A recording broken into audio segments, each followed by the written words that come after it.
welcome back. It's Desert Dynasty episode 6. 6, man. We're here, man. We're here. It's going fast, man. The season's going by fast, and the Cardinals keep losing. It's been a horrible month because it's been bad. It's 4 in a row. 4 in a row. 4 losses in a row, and I'm honestly, it's been bad. I mean, we have conversations off podcast all the time. I call them, and it's not happy. And Ricky and Adam are like, Sefa, chill. Sefa, chill. It's okay. It's going to be okay. Like, the Cardinals don't rule your life. They might. I was like, I told them, I literally texted. I was like, boys, just so you know, if Cardinals lose today, I'm quitting my job. And I'm moving to China, and I'm becoming a samurai, and I'm killing everybody that wronged me. I almost did it, but I woke up the next morning and signed on and went back to work. The most hilarious part about it is, other than the Tennessee game, each one of us, like 2 of us were pissed off and one of us was optimistic. This last week, I was optimistic.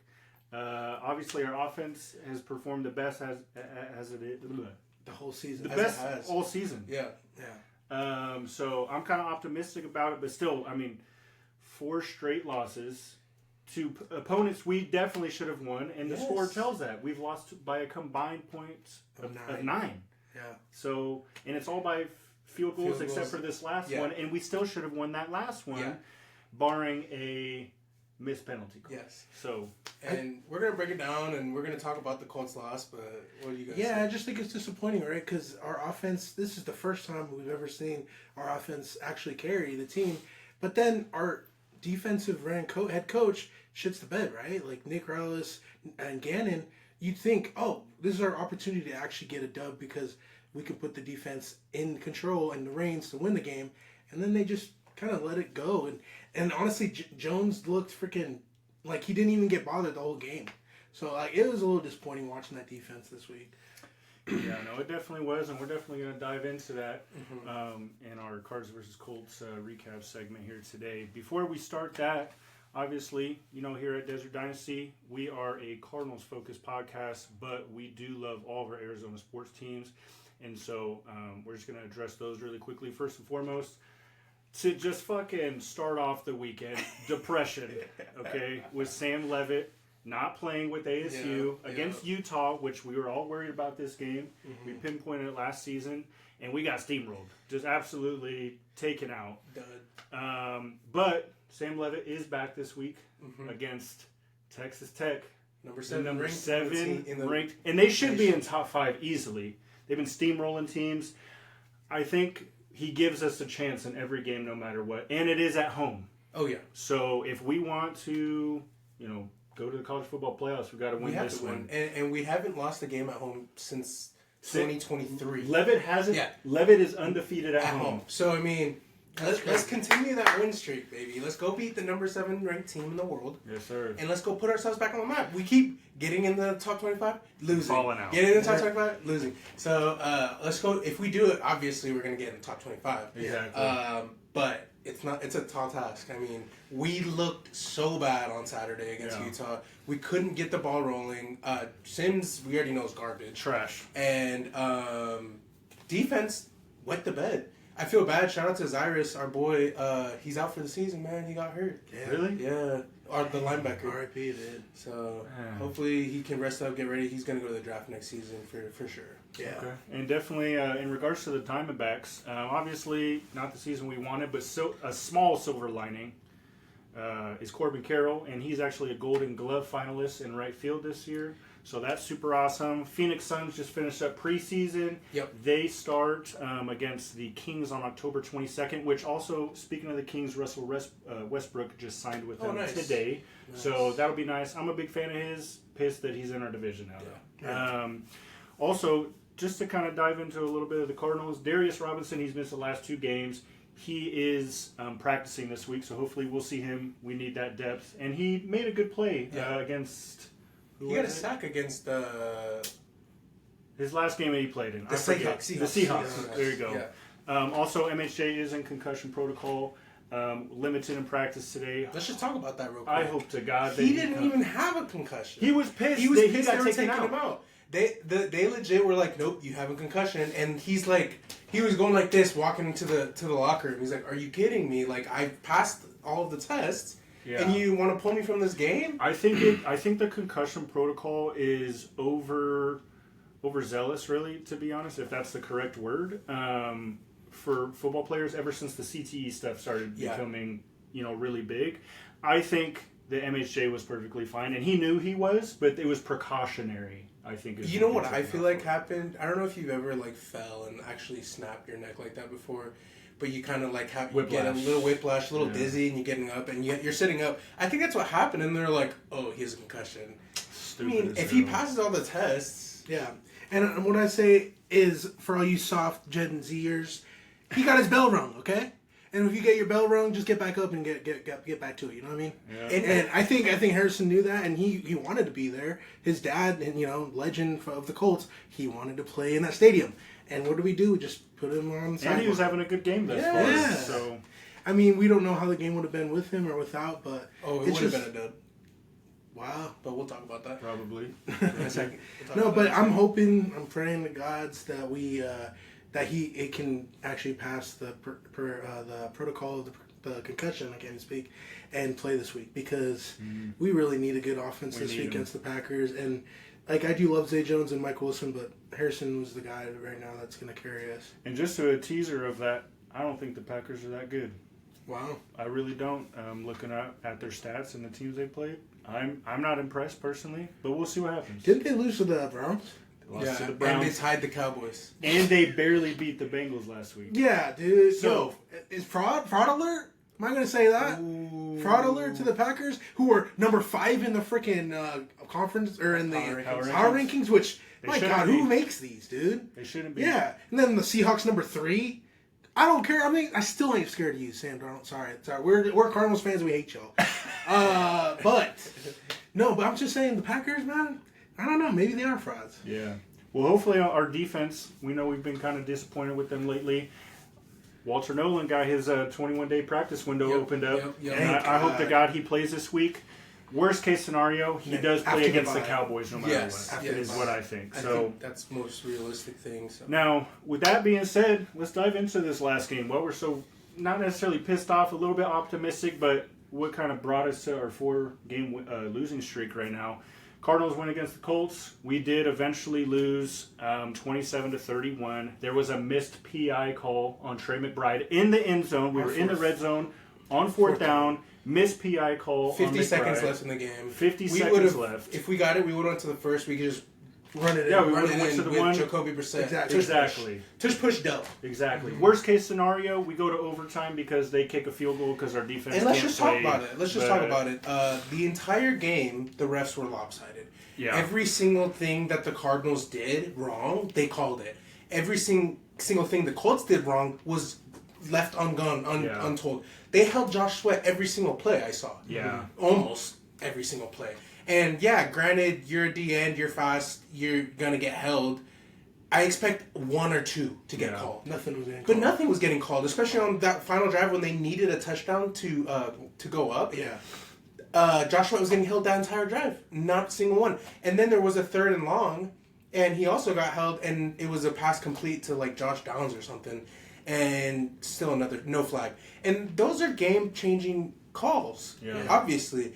And then you come to the other side of the ball, anything that our players were doing, McBride got a hold because he was pancaking someone, and at the same time, I kind of understand, but at the same time, he's falling, and it's like bringing him to the ground. It was you're calling that over a blatant hold on Josh Sweat. Come on, it does make sense because McBride is making a play, honestly. Because as an offensive lineman pancaking a dude, it sucks when someone's going to your right and you're still pushing him on the ground. Because a ref can be like, that's holding, but really you owned him the whole rep. Yes. And all he's doing is following a different angle and getting called a holding call. Getting a holding those, and then another one where Zayvon Collins tackling someone, he barely nicks the face mask, and they're like, face mask call. I'm like.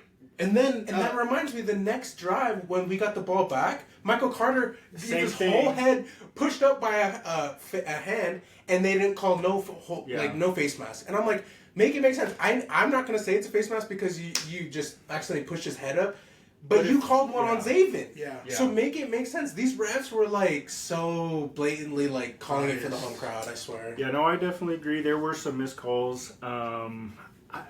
the thing is, my biggest thing is if it doesn't affect the play, you should not call it. Like, throw the flag, okay, but be able to pick it up if it's not going to affect the play. Like Will Johnson's pick week 1. Yes. Max Melton's hold did nothing to that. And Spencer Rattler didn't even look to the right. He was staring him down. And passed it, Threw the fucking ball. That's it. Pick, oh shit. Melton, and then he touched him. there's just so many bad, egregious calls this game. Trey McBride gets the catch and they reversed it. And then you watch the Travis Kelce catch in primetime against the Lions, clearly touches the ground. And it's a catch. So I'm like, make it make sense. refs, make it make sense because we're playing football and you're screwing us over. I'm so sick of the catch. It's a catch if you're like holding it and it touches the ground. No, if it touches the goddamn ground, it's a drop. I'm sorry. Yeah. But I don't care if you're athletic enough to be like, and it touches the ground and it's a catch. And no, the same thing with the previous week about the Rabbit and his catch and the fumble and everything. It's not an incompletion. It wasn't an incompletion. It was a catch. So like these refs don't know what they're doing. It was bad. They're making up what they're want following the script. Well, like, tell me, like you're literally watching McBride and he's coming in your face and you're straight up being like, no, I'm gonna look away. This wasn't a call. Okay, was the most egregious no call of the whole game because Trey McBride is class tight end of the league. He's number 1. You get those calls because you're the best in the league. And for some reason, Trey always gets overlooked. And he's getting literally held hugged in the end zone and then let go and the ball comes over and then Trey falls down. He can't make a play because he got held. Exactly. And I don't know how many times Max Milton's got his. Whenever you have your arm around someone's wrist, we got called, or around someone's waist, you're getting a holding call. It's so easy to call. So why is it you see that wrist around the waist and then no call? Yeah. It's blatantly obvious that they didn't. It was just funny because it was right in front of him too. Yeah, that ref just looked at him and he was just like, all right. McBride went up to him like, are you fucking kidding me? You're not gonna call that? And he's just like, yeah. Okay.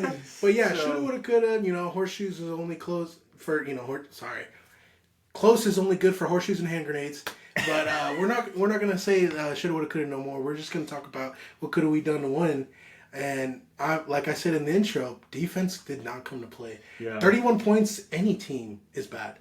I mean, I know Colts has a good offense, but 31 points, especially to Nick Rallis, they need to make some adjustments. Fourth quarter, we're losing every time because there's no adjustments.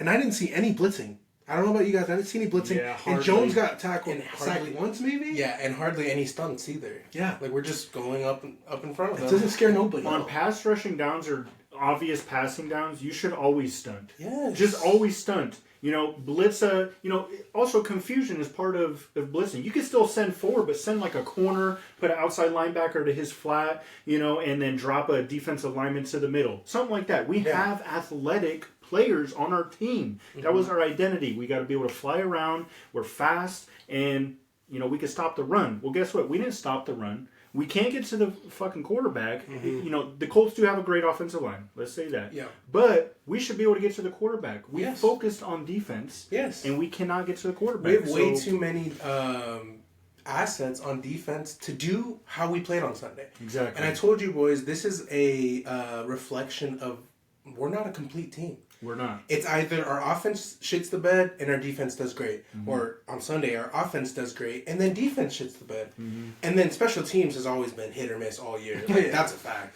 Yeah. But if we can't put all three phases together, we're not a football team. We're just good players that make good plays sometimes, and I guess we keep it close. I'm not going to lie. I want to call out one player really badly on our defense that maybe this is the reason why we can't do shit. All I'm saying is that the Colts, the whole first drive, attacked him. The Davis Gaither guy? Yeah. Absolute. 2 weeks in a row, and even against the Titans. Trash. Yes. Got absolutely exposed. And every single time I see a big, a big run or a big pass out of the backfield, it's because he was man coverage or it was in his zone. And he's playing like shit. My question is, when does Cody Simon get on? Get the red field? He should. Yeah, I'm telling you, he should because remember that? Is it Waller? What's the tight end on Colts? Warren. Yeah, that Warren guy. The first touchdown of the game. It was wide open. Why? Missed coverage from Akeem Davis-Gaither. And it was multiple catches he got to get to the end zone. Yeah. And let me correct you real quick on that. He did get him into the red zone, but I think it was bad scheme on the end. I told you guys banjo, right? You guys switch inside outside. Yes. So Will Johnson, Had to run he all the ran way a across. under route. Will Johnson was an outside corner. He had to all the way. run all the way across the field. That is not Never. you can't make that play. I don't care how fast you are. Not Yeah. even Tyreek Hill could make You that can't play. even meet Usain Bolt and you still won't make that play. Yeah. But yeah, as you were saying. And also. yeah, like I'm saying though, is all of those plays are wide open, and I feel like it always happens against us, the Cardinals, where it's just like some kind of broken coverage and then they score, kind of like AC, you know. But that just annoys me because I'm like, we have a DB oriented head coach. Literally, the DBs are his babies, but we're not getting good calls. We're not getting good communication, and then these missed calls cause for our defense to look silly. So it just sucks because not only we're not getting a pass rush, but then in the back we're letting deep passes get through us or open, blown coverages. Let's just say how it is. The defensive line did nothing on Sunday. We let Jonathan Taylor run up and down the field. I don't know how many touchdowns he got, maybe one. Yeah, but he had But only he had 100 yards. so much yards. And whenever they needed a first down, Give it to Jonathan Taylor. When it was 2nd and long, Jonathan Taylor brings it to 3rd and 1. Yeah. So then all you got to do is either run it again or Daniel Jones throws it and gets it first. I didn't see the offense ever struggle or feel like, pressured. Not at all. The D-line couldn't get sacks and we couldn't stop the run. And I'm sorry, but Buda Baker, we love you, but you should have made that play on the interception. It would have been a pick six. And I know you're jump covering it, and I think he's getting a little excited because he hasn't picked off in since 2021. It's been a while. So just make the play because you know who you are, and it would have made a difference. We would have won the game. It's just crazy because that would have won us the game, and also the Trey McBride call would have won us. I'm not gonna lie. I also think, maybe this is kind of just in his head at this point, he's kind of underperforming this year. Now, I will say we're not putting him in a position that we did last year. Yeah. I really don't. Like I said, I don't know what the hell is going on with their defense. Why did they change the whole scheme? It makes no sense. We did It makes great last absolutely year. no sense. And we have better And Budo's assets. Budo's blitzing every freaking game. Yeah. But regardless, I think he's trying so hard now to make a play that he's either underrunning it or he's overrunning the play, which it does happen. I mean, you guys probably know on defensive line, you guys get excited. Oh, I'm gonna get a sack, and then you overrun it. Yeah. Oh, I'm about to get a tackle for loss, and then a guard comes and hits you, right? So. But regardless, I mean, it does happen to the best of us. But the one thing I do want to address, defense does have their fourth quarter woes. That is definitely our biggest issue right now. But an issue that we were having going into this game was our offense. And let's just address the elephant in the room right now. Brissett went crazy this week, passed for over 300. Our offense looked really good. He got everybody involved. Oh, yeah. We were able to not necessarily establish a run how we wanted to, but we definitely ran the ball a lot better this week than we did most weeks. Oh, yeah. Our offense looks better. I don't remember the stats on the top of my head, but every single wide receiver had multiple targets and receptions. Oh, yeah. And I'm thinking Brissett threw over 300 yards, but it was like everyone had almost 100 yards. And I'm like, dude, that's crazy. All 4 of your targets have 100 yards, almost all 4. And I'm like, Brissett really just fed the ball where it was open. And I think great the crazy decision making. Yeah, I think the crazy thing is it made our team actually look like we had a competent offense, which we thought we didn't have anything going from the weeks 1 through 4. And so now seeing that and seeing Jacoby do so well as a second stringer, does that bring into the talks of a QB controversy? Is Kyler Murray not as good as we thought he was? There's a huge quarterback controversy right now because through 5 games, are we on week 6? Yeah. Through 4 games, Kyler. No, we're on week 7. Okay. So Kyler played 5 weeks. 5 games. Through 5 games, Kyler Murray and the offense shit the bed pretty much. Yeah. And they played hero ball against the Seahawks. They played hero ball when we won our 2 games. Like, they never looked good. And then the first game Jacoby comes in, offense looks good. That just seems fishy to me. I don't like to say this because I'm a huge Kyler fan. I think we all are huge Kyler fans. But it's time to say it. Like, if Jacoby is the better option for this team to win games, you have to start him. Have to. And that is a testament to Drew Petzing being a terrible play caller for Kyler. And he's a good play caller for pocket passing QBs. Yeah. I guess that's a good thing. Then why didn't we trade Kyler this offseason and bring Sam Darnold into this conversation? Yeah. He's a pocket passer. Bring anybody that could be a pocket passer. Daniel Jones. Yeah, you know what I mean? That's the annoying thing is because, like you said, we had the chance to address this in January, saying, hey, Drew, we love you, but you weren't giving us the opportunity to make it to playoffs. So fire him and find, like the Seattle Seahawks did. They were a 10-win team last year, and they still fired their OC. And they still sent away Geno. And they signed Sam Darnold. They're like, this isn't enough. And then us, we're like, hey, Drew Petzing, we went, 500 last year? Mm-hmm. Let's try to run it back with our offense that was abysmal besides the run game. It just doesn't make sense to me. And we lost Clayton Adams. Yeah, and our organization let go of a really good coach. And honestly, our defense wasn't really the issue last year. We should have addressed more of the offensive line, especially. We said rather that. than the defense. And I'm sure we can bring up our old season 1 clips. We have said how many times we need to draft people, especially on the offensive line, and to help our offense. Because we were like, I don't like our offense. Yeah. Period. No. Fix it. And if it's a personnel thing, get Kyler weapons. Yeah. If it's really because Kyler doesn't like who we got, get some more. Monty should have thought about this. It just seems like it's so weird that Jacoby's just now coming in and makes a great. It's just crazy because you don't see a second stringer come in, throw 350 plus yards, and Kyler never did that for 5 and almost beat a top 5 team in the NFL. Exactly. That doesn't happen. You know what I think the issue is? I think, and I kind of hate to say this, I think Kyler might not be a starter in this league. Whoa. Wow. Which is kind of sad because I want him to be a starter, okay? But he hasn't proven that he could do what Brissett just did, which is, hey, I'm going to take the hit and deliver this ball. I'm going to throw my receivers open every play. Yep. And I'm just going to get fucking killed so I can make a play. Like, okay, so let me say this then. So in your opinion, Kyler Murray, is he like just a mobile, athletic quarterback? Is he just another Justin Fields? I think he is Daniel Jones. I think he needs a great offensive line to be able to make sure he's not getting pressured every fucking play. And then if he needs to escape the pocket, he can escape the pocket and throw a dime. Saquon Barkley said Daniel Jones is not the problem. He said that when they were in New York? You give him a good offensive line and watch what happens. And guess what? He's at the Colts. And he's got a great offensive line. And he's going insane right now. And I know, like Kyler, we love him and he's awesome, but I think it's kind of like, let's say we send him to the Vikings, Kevin O'Connell. I have a feeling he'd do good there. So it's definitely, I think, got to be something with play calling and then also the situation. I think it's a coaching issue. I think Drew Petzing doesn't know how to utilize Kyler. Yeah. Kingsbury did. Yep. Look, we won his third year, 11 games. We were like 7-0. We started 7-0, but we went at 1-11 and went to the playoffs. Mm-hmm. Again, we were crippled. I think we lost obviously first round to the Rams. I think he winning the Super Bowl that year, but out of Kyler. He unlocked Kyler, and I think a quarterback coach or even a offensive guru can cater an offense around Kyler. But Drew Petzing's offense isn't that. It's more, play action, sit in the pocket, pass to an open player. Traditional offense.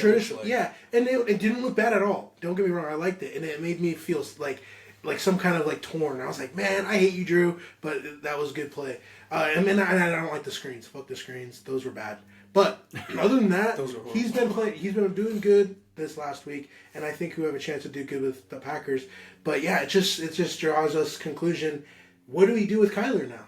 I hate being in a quarterback conversation with the quarterback we love, especially when we're trying to make the playoffs. So now we're going back to square one where we have to start new with a new quarterback. That's another 2-3 years. We talked about this last week. Yeah. If we trade Kyler and we have to wait till the draft and draft a quarterback, we're not going to be good next year. Well, we need to hit on a quarterback like the Giants did, and you're right back in the conversation. Yeah. But it's still difficult to do how that. How hard is it to do that? Exactly. It's so difficult.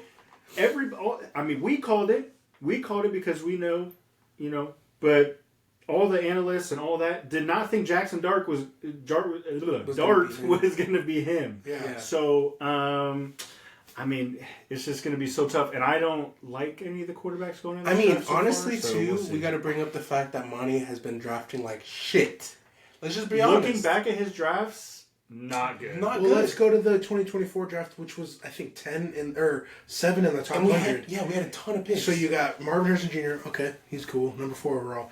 Darius Robinson played 10 games total. Hasn't done anything. 1 sec. Max Melton been injured, and even when he's on the play, it's hit or miss. You know? He could have got Cooper too. Yeah, Cooper DeJean over him. And then after Max Melton, Isaiah Adams. What the fuck? You haven't done anything with us. Another one, Tip Ryman. Tip the cap to you, buddy, but you're injured. Who's another person? All of these guys they were top 100 picks. Exactly, bro. And none of them hit besides Marvin. And 100. how do you mess up on the 4? Yeah. You know what I mean? And then I was telling Sefa, we traded away the Will Anderson pick for Tip Ryman and Isaiah Adams. And we don't have a pass rush. What are we thinking? I'm not going to lie. I think we all kind of appreciate Keim a little bit right now. I know I know his 100%. first round picks weren't ever amazing, but guess what? Our first round picks right now are fucking amazing. And he's wheeling and dealing too. That's what Keim was doing. And I don't ever see Austin for trading for anyone. Ever. So I don't ever want to hear Cardinals fans say, "Let money cook."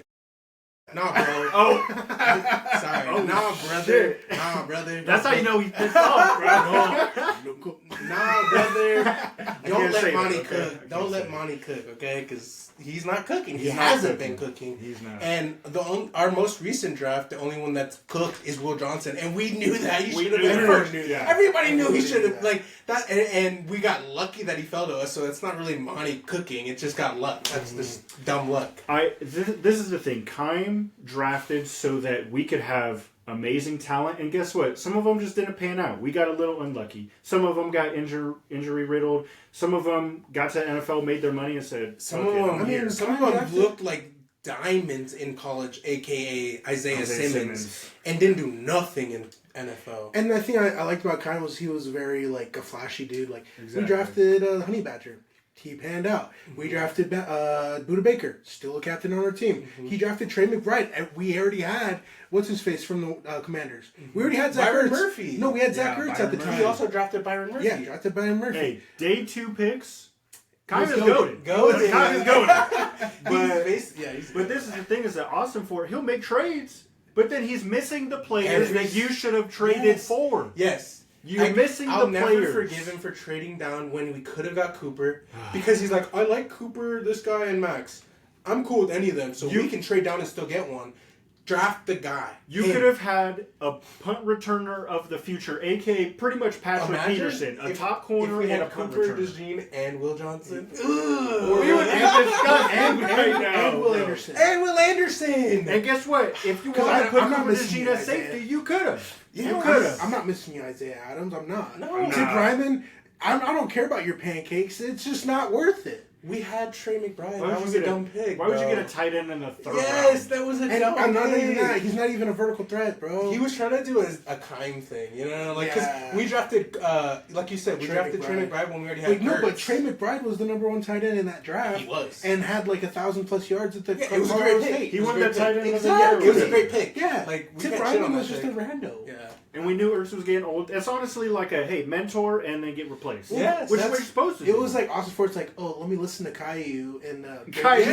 Yes. and pick up. Let me and draft pick up for Tip Petsing. Ryman. Don't draft for Petsing. Draft for your team because GM, you're the one who owns the team. All in all, this is just us telling you how insane building an NFL roster is, and if we trade Kyler or if he doesn't pan out, how hard it is for our team to come back. Yeah. It's gonna be we're gonna have to climb another mountain, which is insane. Well, Austin Ford's also going to have to take another step.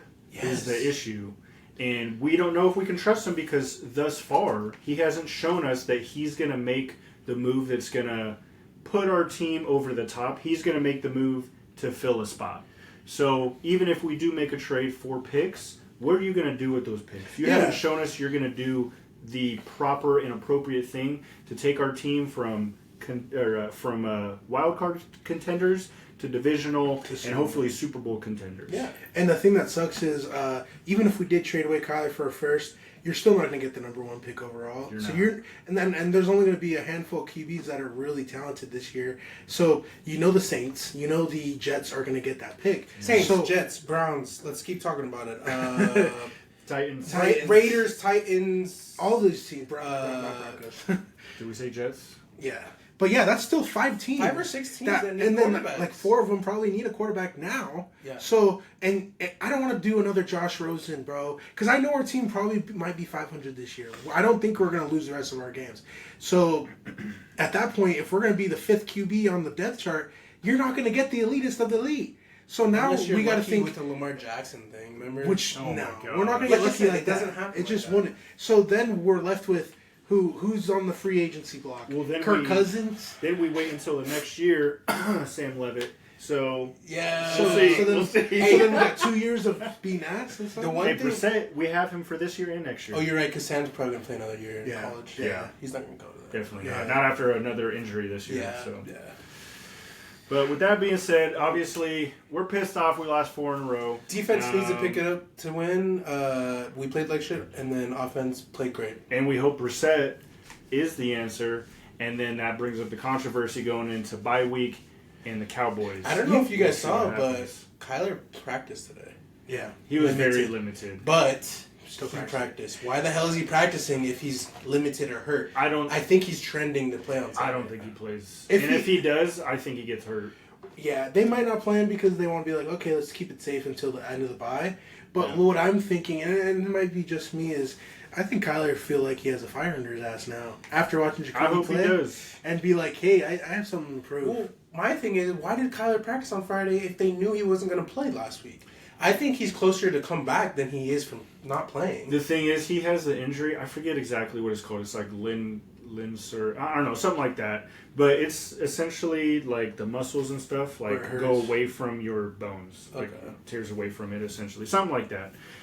Don't quote me on that. I have to look up the injury again. But it's a foot injury and a bad one, and it can get irritated really easily, is what it says. So let's say he goes into this game, he just cuts weird. Now he's out 6 weeks, 4 Instead of weeks. He's just going the on the 2. IR. So that's why I think it's. I mean, we're about to have our bye week. Yeah. Let him practice a little bit just to get his, test out his foot. But you should absolutely not play this week, Kyler. Until you're If you 100%. do, the Cardinals are doing you a disservice if you ever want to play again this year. Yeah. To be quite You're right. honest. Yeah, it's better to be 100% than 90. You And know? it's not like Brissett and our offense shit the bed. Yeah. Yeah. They played the best we've played all year. If anything, So gives you- yeah. give him a chance against the Packers again. Let you get right, and then come back against the Cowboys, the worst defense in the league. And we play in let's see Dallas, how you and play. he always wins there. Always. Yeah, You're a so- Texas King. Yeah. So play in Dallas, go crazy, and let's see if you earn your job back.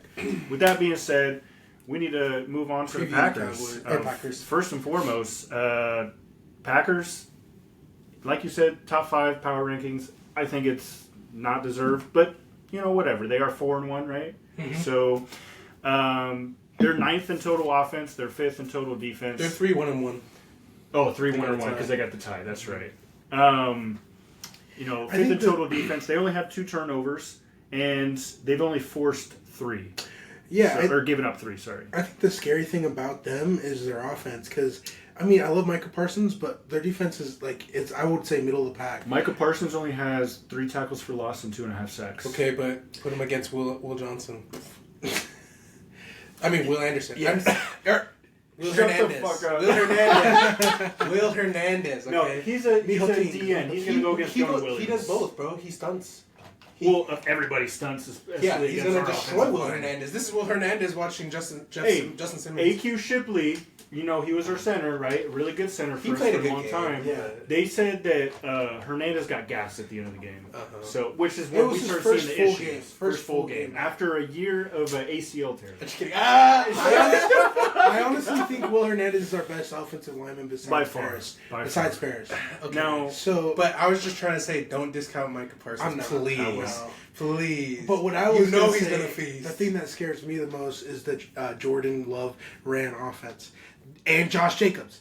If Jonathan Taylor's running all over you, what do you think Josh's gonna do? He's gonna run all over our defense. My thing is, we stopped McCaffrey to nothing. yeah. I don't know how we It's like our defense just. It doesn't make sense. Honestly, it's making me going crazy. It's going to be a little bit similar to, I would say, I mean, their receiving core isn't that good, but they are super athletic, kind of like the Colts, but they aren't as good as the Colts receiving core. They're their receiving core is kind of like the 49ers receiving core, but they do have Jordan Love, And a great Avery. quarterback, and their offensive coordinator / head coach, Really good. he's goated. So that's what I'm worried about is the schematics and how they're going to scheme against us, especially after we got ran all Last over year. From the Colts Last week. and Last year against the Packers. and Jonathan Taylor just ran all over us. They've got Josh Jacobs, a power back. Yeah. So how are we going to do this week? I mean, Well, Jacobs is only averaging less than 4 yards a carry, but I wanted to bring up Still. too, because I watched that Monday Night Football game with the Falcons and Bills. That Bijan Robinson? that eerily reminds me of Josh Jacobs and how Bijan runs that football. So I'm like, dude, if Josh Jacobs does that to us, we're screwed. Mm-hmm. Like he's gonna just run through our D line because But- they're bad. Our D line's bad. Josh Jacobs isn't as shifty as Bijan. I think- Yeah, Bijan's a beast. I'm not taking anything away from him. I'm just saying the power from Bijan. the power, yeah. It reminds me of Josh. And that's what I'm scared I of. think So- the sad thing and the sucky thing about our defensive line is we were really hoping that Darius Robinson and Walter Nolan would be playing, from the start of the season. Because right now we only have Calais Campbell and Dalvin Thompson, and I love them, and they've been playing great. But But they're they're gassed. 30 plus years old, and Calais is almost 40. They're not going to be playing 80 downs to stop Josh Jacobs, a fast power back. No, like they'll be playing these smart third downs and these smart plays, but they're not the rooks. They're not What's the young basically bucks. yeah. Well, our young bucks that we're sticking with was L.J. Collier, Mustafa, Dante Stills. They're just not gonna be that first rounders like D. Rob and Walter Nolan. If we had Walter Nolan and D. Rob, the rotation would be crazy. Easy. Yeah, I'm not gonna lie. I would love to move to a 3-4 Because defense. You Pretty can mu- give him a break. Yeah, and put that, but also I want somebody over the center. I want yeah. somebody over the center, and then you can obviously move the other two guys around. But then you can have. I mean, you want to make sure everything's inside. Right. So just have Josh Sweat pretty much as an outside linebacker, but you know he's rushing almost every play. Yeah. Yeah, I think just schematically maybe that's the issue, but like I said, I have no idea. I will say against a run-heavy team, a 3-4 would be nice, or a 4-3, but then we need Walter Nolan, We need who our can also starters, rush the yeah. passer if Right. you've got 4 down. You're line. right. Yep. So And that's a good thing that we already said that Walter is coming back. He's in his 21-day window. yeah, So I'm really excited to see him. His college tape just looked so nasty. He was the fastest D tackle in the draft to get to the quarterback, and I wanted to see that from Darius Robinson. I want to see a D tackle that reminds me of Aaron Donald, Dockett. What is it? Darnell Dockett. Yeah. Darnell Dockett. Darnell Dockett. Those type of D tackles that are game changers. That's what I see from Walter. So we're excited to see that juice. May it come this week, or I feel like the Cowboys, it'll be much needed. Two things I also want to highlight. Ticketmaster or SeatGeek, one of the things they already said that 60% of sales are going towards Green Bay Packer fans. Absolutely. Oh my god. And I'm thinking it's because we've lost 4 in a row. Yeah. Yes. So don't be surprised if Sunday that thing is just full of cheeseheads. And we have a big Packer fan. All I gotta so- say, if you're at that game, I hope MHJ gets a tugs and just Lambo leaps, bro. Lambo leaps into a bunch of those Green Bay fans. You know what I mean? dude. that would be hilarious. It'd Takes be one of their so cheese funny. heads. Yeah. Or Trey McBride, you know what I mean? Yeah. Oh, he would definitely. Yeah, Dude, bro. He's a yeah. savage. Dude, Traquan Bride, bro, he Traquan. turns into a Traquan. monster on the field. Whenever he gets a first down, he's like, yeah! We should have won that game. I gotta bring that back. But I love Trey, bro. Colts, they missed that I call. wanted to see how he celebrated with pretty much a game-winning touchdown. Yes. That would have been so nice, Yes. dude. And we really needed that. But And the other thing I wanted to bring up is Jair Alexander, bro, for the Green Bay Packers. I thought he got He's not traded. there. He got traded. Who's their corner Ravens. then? He's I at the thought they have Ravens. another corner then. They don't have a single corner? they don't have a. They don't even have su- DBs on their squad. They don't have a super good one. They only played 10 people on theirs. Yeah. They but- don't Get out of here. They only played 9 people. They don't No, they have have somebody. I don't know their depth chart, though. I got to I look don't into know. that. Okay. Yeah. But That's they're good. is they're a good team. They're a good defense. Okay. They're not bad.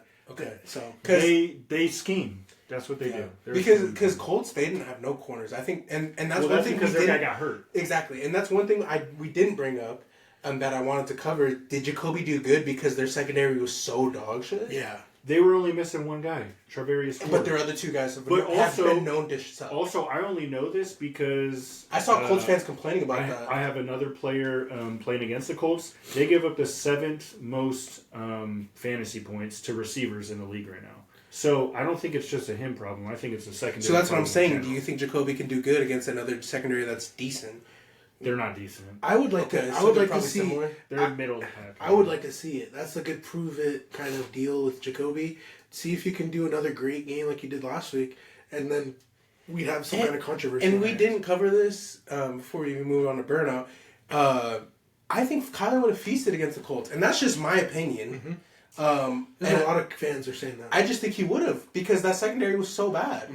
But it is what it is. We will never know. Well, and then Yeah, tell me we'll why. never know. Okay, like That's right. this is all woulda, coulda, woulda, shoulda. But tell me why I think Kyler would have ran it on the fourth Yes, down. and we got a would have touchdown. won the game. That's what I think. Oh. Kyler would have been like, "Oh, nothing's open. Fucking touchdown. That's one win the thing we game." missed. So that see, this is the thing though. He would have ran it in certain situations, and Brissett, when he was, getting tackled, and chased from behind, He threw it. Kyler wouldn't have, right? He wouldn't have Yeah. got caught, Yeah. but Kyler also wouldn't have sat in the pocket Yeah, and thrown dimes while he got Or he would've absolutely been- murdered. yeah, he would have been dirt nervous. A little nervous. So he would have ended up scrambling, and It's- who knows where the play would have gone from that. So it's a give and take. We never know how Kyler would have played because they probably would have schemed against us differently too. Yeah.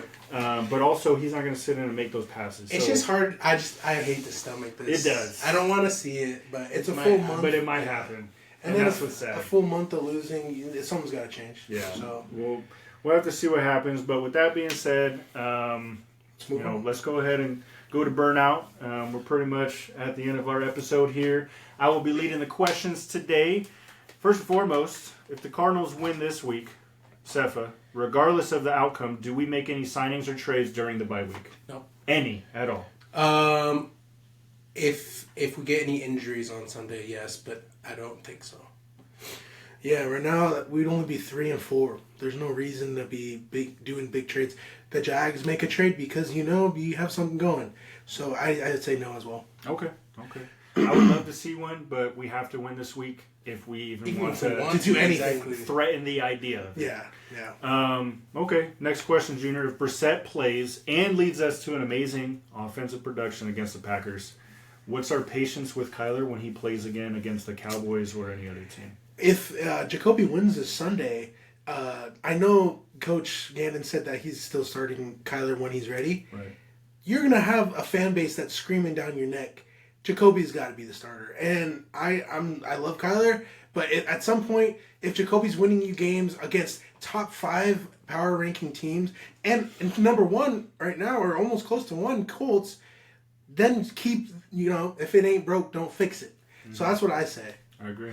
Yeah, if we win on Sunday, and Jacoby does great, is that what you said? Yeah. Yeah. Okay. Offensive production is really yeah, good. it's gonna be very hard to say. Sorry, Jacoby. Go to the locker room. Sidelines. Go to the sidelines. Yeah. Kyler's our guy, especially because we have 5 weeks of Kyler in the offense and not doing anything.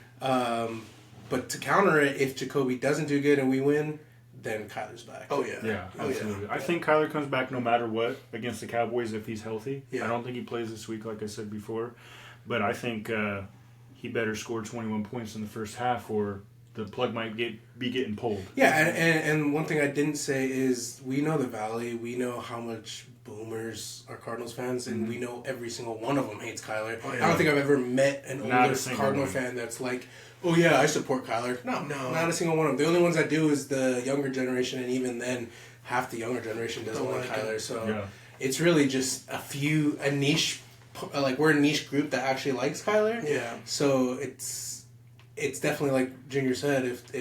If we do good, the entire fandom is gonna be like, John Tingan fired. Trade the short guy. Yeah. You can't see over the line. Like, I'm tired of all those comments. Battlefield 6 came out on Friday. Kyler didn't play on Sunday. Coincidence? No. He like, likes COD. yeah, yeah, he doesn't even play that game, right? It's so funny, dude.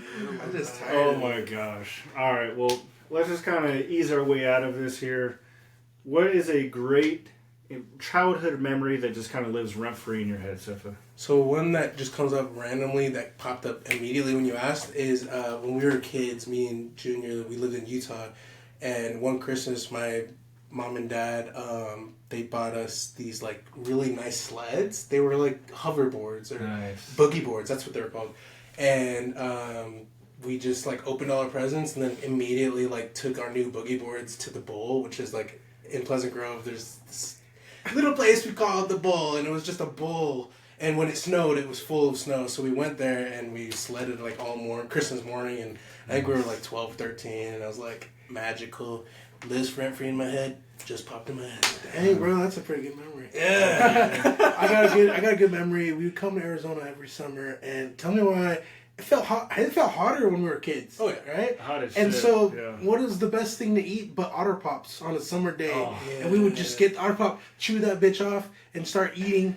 And it just would give you the most bliss. And I remember we eating Otter Pops at the park and burning our feet black because we're not wearing shoes. yeah. And we're walking on sidewalks in Arizona heat. But even We're then, so dumb. we still loved it because it was just fun. What was your favorite Otter Pop flavor? I would say the red one. Ooh. I like the purple. I love the green. The light green. Those are good too. I like pink. The pink, the Oh, strawberry. the pink one always hit Go No, to the red. blue one. The blue one. The light Oh, blue? good. The Yeah, light blue or the dark blue? The light one. Oh, yeah. Alright, that and was don't so forget good. the huggies. The hugs? Yeah. The hugs? Dude. Hey, get out, drink a hug, Where and my a hug hug. at? Bro, Where it's my so much hug sugar. at? Your mom would freaking get a cooler full of them. We'd kill them in Yeah, like 2 kill hours, 'em, bro. yeah. Just a whole freaking And then cooler. grandma would be like, drink some water. No, where my hug Okay, at? no, Grandma Rose's, the Sunny D's? Yeah. And the Kool-Aid. And the Kool-Aid. What would you rather have, Capri Sun or Kool-Aid Jammers? Kool-Aid Kool-Aid Jam. Jam. You guys are Easily. high, dude. They crazy, bro. Hey, What? let's- Capri hey. Sun. Hey,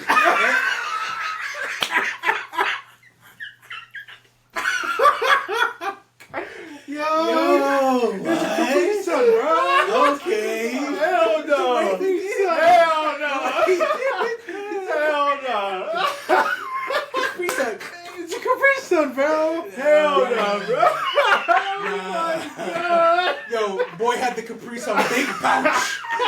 The big pouch in his Yo, hands, bro. those are pretty fire, though. Yeah, those are Oh good. my Those are good. god. Sorry Oh about my that. Sometimes it just I can't even do this, man. I mean, I have lots of good childhood memories, but oh my god, I can't with you, bro. But my favorite one, every single summer, you guys would come down, and for your guys' birthday, my mom would take us to the Harry Potter movies. Yes, every yes. single summer. Every summer. And we watched them every single summer when Love it came that out. shit. That was always the vibes. Obviously, spending the whole summer with you guys was always nice. I was pissed when your dad wouldn't let y'all come down. Oh, yeah. But it is But what it you is. remember I because it never was during knew. football season when we had to go Always. to camp and stuff. Always, every single yeah, time. yeah. I was like, I didn't understand, but now I'm like, No, Yeah. I get that. Yeah. But with that being said, that leads to our next question. I've been watching Harry Potter with the kids just so they can experience that. And obviously, Magical. around Halloween and then Christmas time, I always watch the whole Oh, series yeah. again. Heck yeah. But Junior, what is your favorite Harry Potter movie and why? Dude, yeah, I just watched all of them recently, like a couple weeks ago. My Nice. favorite one is number 4, Goblet of Fire. Just because I just love the Triwizard Tournament. I always was like, man, I put my name in that cup, bro. And I do the freaking Triwizard Tournament and win. And it's just, It makes sense because we love sports. So yeah, it's it's the same thing. It's badass seeing Harry Potter go off. You know, it's pretty. Dude, fun. went I love crazy. that Yeah. one. Dude, it's hard to say not Goblet of Fire, but I'm going off technicalities and it's Chamber of Secrets. It's just because it's so spooky and like. Oh yeah, I feel like when I was a kid, it was probably one of the scariest movies we Absolutely. watched. still is. And it's and then Basilisk? the Basilisk Chamber, all that stuff shot great. It still lives still good to this day. So good. And it's one of the early Harry Potters, which I feel like is still very like I don't know. They had pride in Hogwarts. I feel like when Yeah. you go further in the series, it becomes more of the battle against Voldemort, which isn't bad. It's Yeah. part of the story. But I love the nostalgia of Hogwarts and going to school, history. the history, being Gryffindor. You know what I mean? Like, I love Yeah. that. yeah. And that's another reason I like Hogwarts Legacy too. So I Yeah. love that game. But Man, I really love all of them, obviously. Azkaban was going to be my number one, but honestly, I just watched the last one, part 2 Deathly Hallows. of, what is it called again? Deathly Hallows. Deathly Hallows, sorry. But I love it so much It's so just good. because I love the action scenes, the fighting scenes. dude, it's amazing. I love the climactic moment of him killing Voldemort. I will say I was always wondering why Voldemort kind of like just disappeared. I guess in the book he just like dissipates like immediately, whereas the movie He just to kinda- give Cinematic. cinematic drama, he just like slowly dissipates, which I thought was kind of weird. But everybody does tell me to read the books. after you watch the movies, Dude. since I've already done so. The beginning of this year, I did restart rereading them, and I got to 5, like halfway through 5, and then I just got busy with work, school, or not school, work and anything else. Yeah. Podcast, you know what I mean? I think that's what it was. Podcast, work. I was gonna say, if you're a big reader, you got to read Sunrise on the Reaping, the new Hunger Games book. Loved it, bro. Dude, Just finished it. Honestly, the movie was good. No, Sunrise on the Reaping. I know, but you mean the Songbird and Snakes? yeah, the reboot, right? That Songbird and Snakes is about Snow, President Snow. Yeah. Sunrise on the Reaping is about Haymitch. Haymitch and his story, Great. and how he became a victor. It was great. Better than, dare I say, Hunger Games. Really? The book was amazing, and it was depressing, but also like you can see from Haymitch's story of why he becomes a drunk. You know, because he was a piece of POS in the Hunger Games. So you actually find out why, and like such a heartbreaking story. But I love Suzanne Collins wrote it. Yep. Cool. And it's coming a movie next year, so it's an awesome book. I'm not a big reader, but I think I mentioned this in a burnout last season, but a book called Red Rising. Oh, yeah. Highly recommend reading it. There's, I think, 3 or 4 books in the series. I can't explain it without essentially giving everything away, but highly recommend reading that book if you're interested in something not so mainstream. Is it sci-fi, fantasy? What is it? Kind of sci-fi. Okay. I would say it's probably more sci-fi. Cool. Yeah. I'll have to look into that. Highly recommend it. So, All right, boys. Time to say goodbye. there you go.